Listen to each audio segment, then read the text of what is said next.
उफाय गैया गासिबो दङ जों गासिबो बेनिफ्राय बेयाव माला फैनाय माला फैनाय बिथिं दे उफाय गैया गासिबो दं नोंसोर बयबो खबर लागासिनो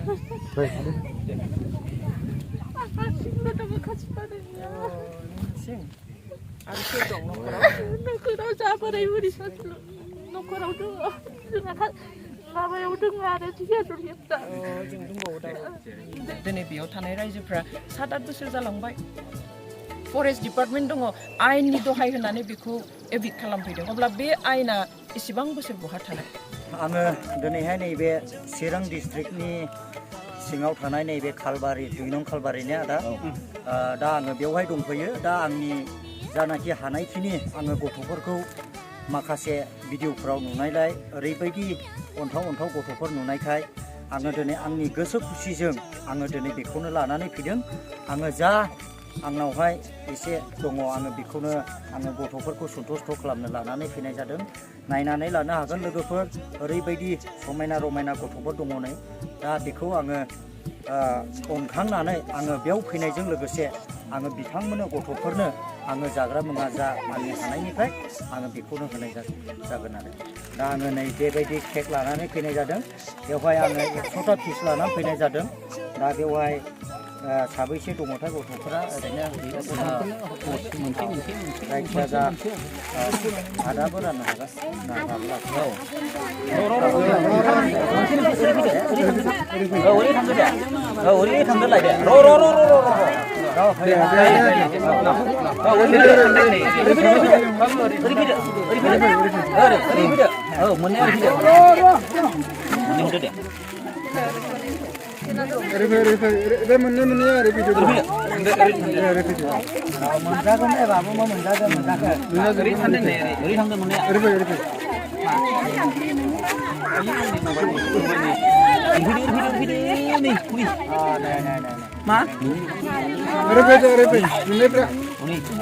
Nani nak geli pani?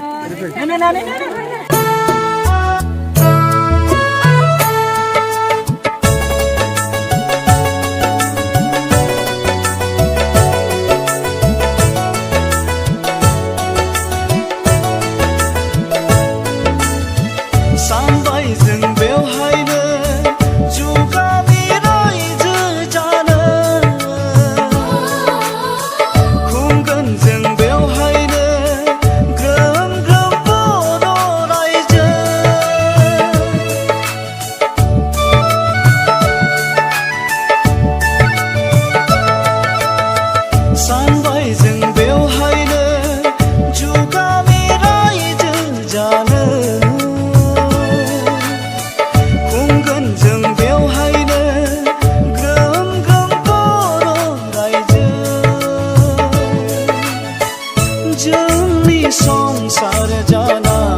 Hadan biyo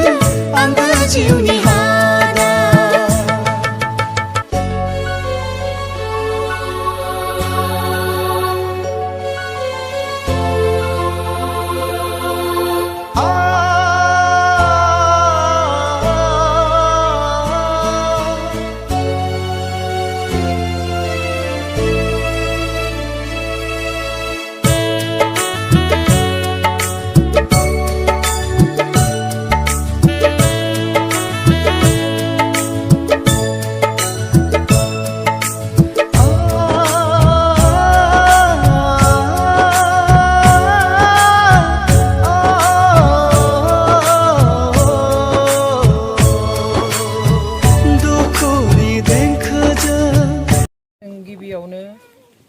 बर' वुमेन जास्टिस फरामनिफ्राय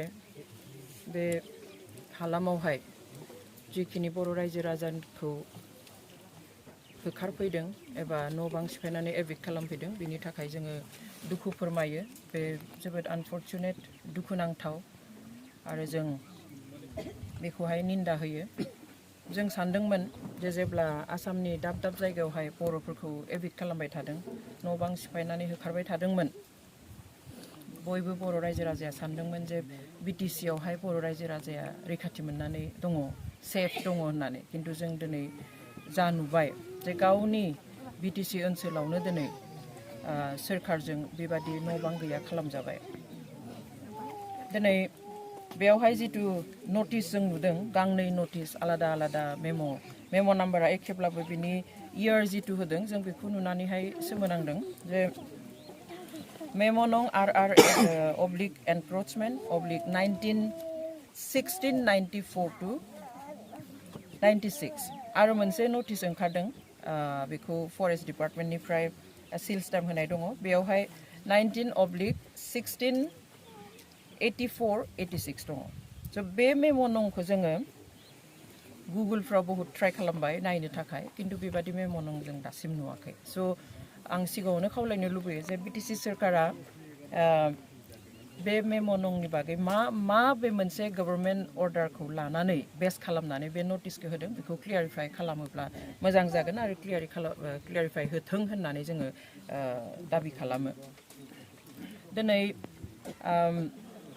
बिटिसि सोरखारा जाबाय बिटिसिआ जाबाय ट्राइबेलफोरनि रैखाथिनि थाखाय होनाय आलादा सासन बेबस्था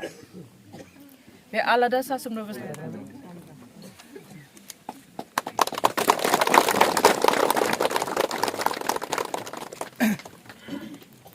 बेयाव हाग्रा दाननानै सोरबा न'से न'नै न' लुहांदोंब्ला बेखौ मानो नुवाखसै बे जोंनि सोंथि बेवहाय गोसो जाब्लानो सिफायनानै गालांगोन गोसो जाब्लानो होस्रांनानै गालांगोन बे बालानि न' लुनाय बादि नङा बर' हारिनि बे रायजो जानाया बुंनो थाङोब्ला बिसोर जे बे गिदिर एरियायाव जुदि बर'फ्रा दिनै थाफैयामोनब्ला बेखौ गुबुन हारिया मालाबानो लासिगौमोन बे हाखौ दिनै रैखाथि होनाय बादिसो जादों दिनै बिटिसिनि जि मोन 16 बिफानफोर आसाम सोरखारा लानानै थांबाय गोसो मथे खालामदों गोसो मथे दिनै आसाम सोरखारा सोरखौबा होखारनो होदों सोरनोबा माखौबा होनाङा होनदों माखौबा सोरखारा लानो नागिरदों बेफोरबायदि खालामलांबाय थायोब्ला मा जागोन दिनै बे मोन 16 बिफान लांनायनि फिथाइया बेनो दिनै जोंहा जेबो गैया दिनै 6 स्केड्युल एरिया मोननानैबो दिनै जोंहा हाखननि बेबस्था गावनि सेल्फ गभर्नमेन्ट थासेयावबो गावनि सोरखार थासेयावबो दिनै मोनसेबो गोहो बाहायनो हायाखै बेनिखाय जों दाबि दैखांगोन जे बिटिसि सोरखारा थाबैनो एसेम्ब्लि जिरायनानैहाय दिनै बेयाव थानायनि जुदि माबा मोनसे आयेननि फालिफाल खालामनो गोनां जायोब्ला खारन बेखिनियाव जेबो हाग्रा गैया जेरावहाय बिथांमोना दङ बेयावहाय खुनु बिफां गिदिर फांसे गैया हाग्रा बेयावहाय गैया लांदां जायगा आरो बेयाव बिथांमोना गोदानै बिफां लाइफां दाननायनि जेबो फोरमानबो गैया दिनै गभर्नमेन्टनिफ्रायबो मानसि फैनानै फरेस्ट बिफाननिफ्राय मानसि फैनानैहाय बेखौ सार्भे खालामलांदों जे बे एरियाया मामोन बिथांमोना फैसा पाति लाबावदों रायजो राजानिफ्राय जों नोंथांमोननो हा होगोन बिफां लाइफां गायनानै लादो बेयावनो थादो बे सिमाया नोंसोर बे थानायनि हरैनिफ्रायसो सिमा जासिगोन होननानै फोलालांबाय बाथ्रा होलांबाय बिथांमोनाबो दाउ बोरमा सिथारनानै जाहोना हरबाय किन्तु रिपर्ट हैखोमा बेवहाय दुखु मोनदों जोंहा 6 स्केड्युल एरियायावहाय गावनि सोरखारा बेबादि माखासे आयेन बानायनानै लानो हायो बे नङा जे ओरैबादि जों आयेन बानायनो होआखै जे गासैबो हाग्रामाखौ सिफायजोबनानैहाय बर' रायजोआ संसार जानांगौ बेखौ जों बुङाखै किन्तु जेराव मानसिया थाखादों आरो गोदानहै जेबो हाग्रा सिफायाखै बेखिनिखौ जों बर' फिसानो होनो हायैनि जेबो गिदिर खोथा नङा खारन जुदि माबा मोनसे मावनो गोसोमोनब्ला सोरखारा थांनाय 7-8 बोसोराव बिथांमोना थानायाव मानो फैनानै मावफैयाखै बिथांमोना हाबफैजेननायावनो बेखौ जोङो ओरैबादि खामानि मावगोन बेयाव बिफां गायगोन मा गायगोन बेखौहाय मानो बुंफैयाखै दिनै जोंहा बयहाबो गोसोआ खें खें खालामबाय थायो जे ट्राइबेल बेल्ट एन्ड ब्लकआव थानाय नन ट्राइबेलफोरखौ जेरावहाय जोंनि बिबाङा दिनै खमिलांबाय थाबाय नन ट्राइबेलफ्रासो बारा जालांबाय थाबाय जायनि थाखाय दिनै क'क्राझार समस्ति बादियाबो लोकसभा समस्तिया जेनेरेल जानो थांगासिनो दङ अब्ला बे ट्राइबेल बेल्ट एन्ड ब्लकआव नन ट्राइबेलफोरखौ एभिक्ट खालामनायनि हाइकर्टआ होखानाय अर्डारबो दङ बेखौ दिनै मानो साहस खालामाखै आसाम सोरखारा मावनो थाखाय मानो एभिक्ट खालामाखै बर' हारिनि सार्थ ट्राइबेलफोरनि सार्थआव दिनै बिटिसि सोरखारा मानो एभिक्ट खालामनायनि मानो साहस खालामाखै गावनि फिसाफोरखौ बेबादि एभिक्ट खालामनानै जोंनि गावनि अनजिमाखौनो खमायनानै जों मा जानो थांगासिनो दङ बेवहाय रायजो राजाखौ खावलायो जों बयबो सांग्रां जानांसिगोन जोंनि इयुना मोजां नङा जोङो गोजों फिउचार नुहुराखै बर'नि थाखाय बेवहाय जों बयबो सांग्रां जानानैहाय जों माबादि गावखौनो गाव सेफगार्ड होनानै थानो हागोन बेनि थाखाय जों बयबो रेडि जानांगोन आरो बेयाव थानाय गासिबो खहा जानाय रायजो राजाखौ जों खावलायो बेवहाय जोङो बर' वुमेन जास्टिस फराम आरो इउनाइटेड एक्स एनडिएफबि फराम दङ थ' बिथांमोननिफ्राय जानानै जों खावलायो जे नोंथांमोना गोसो बायनो नाङा गासैबो बर' रायजो राजाया नोंथांमोनजों दङ बिनि बिसारा जानांगोन आरो बिनि क्लियारिफाइ नैबे मेम' नाम्बारखौ माबेनिफ्राय होदों मोननै अर्डाराव आलादा मेम' नाम्बार दङ बेखौ जों क्लियारिफाइ खालामनायखौ लुबैयो आरो लोगोसे जों डिमान्ड खालामो बिटिसि सोरखारा जाहाथे जों मिन्थिगौ जे 2006नि फरेस्ट डुवेलार एक्ट मथेब्ला फरेस्ट एरियायावहाय थानो हायो खिन्थु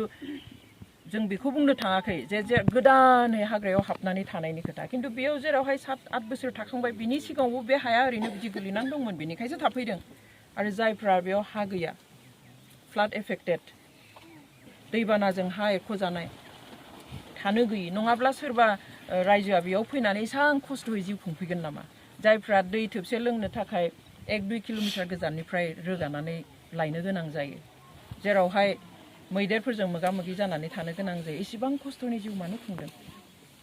हा गैयिखाय थाफैदों बेवहाय बिथांमोननि थाखाय बेबस्था जाहाथे खालामो आं गले गले बेखौ बुङो जे बिटिसि सोरखारा ट्राइबेलफोरनि प्रटेक्शननि थाखाय जाहाथे बिटिसि एसेम्ब्लियाव जाहाथे आयेन बानायो खारन बिटिसि एसेम्ब्लियाव जि आयेन बानायो बेखौ जोङो मावफुंनो हायो खारन बिटिसिआ 6 शेड्युल एरिया बर'फोरनो स्पेशली हायेनारि ट्राइबेलफोरनो गिबि खेबनि थाखाय भारत सोरखारा संबिजितखौ एमेन्डमेन्ट खालामनानै हायेनारि ट्राइबेलफोरनो बे स्पेशल एरियाखौ होदों 6 शेड्युल मानिनानै आं नोंथांमोनखौ बयखौबो साबायखर होनानै आंनि बिबुंथिखौ बेखिनियावनो फोजोबबाय बायदि बायदि नाम दं आरो गलगाथा 2 नं खालबारि नर्थ खालबारि ओमफ्राय ओरै बालाझार ओमफ्राय ओरै सनापुर हांसो बान्दो ओमफ्राय जिरिख' बेबायदि 8था गामि आरो बे 8था गामियाव प्रेसिडेन्ट सेक्रेटारि दं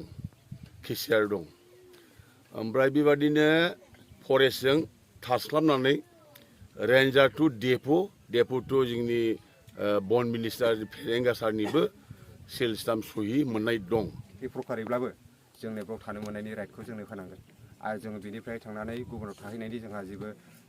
खाबु गैलिया जोंहा हा हुआनो गैखालिया बेनिखायनो नोंथांमोना जोंनो बेयाव थानायनि मोनसे राइटखौ जोंनो होनांगोन आरो जोङो खेथियावबो जों बेनिफ्राय जों थांनो हानाय नङा सार जय बर' हारिनि जिउ गोलाव जाथों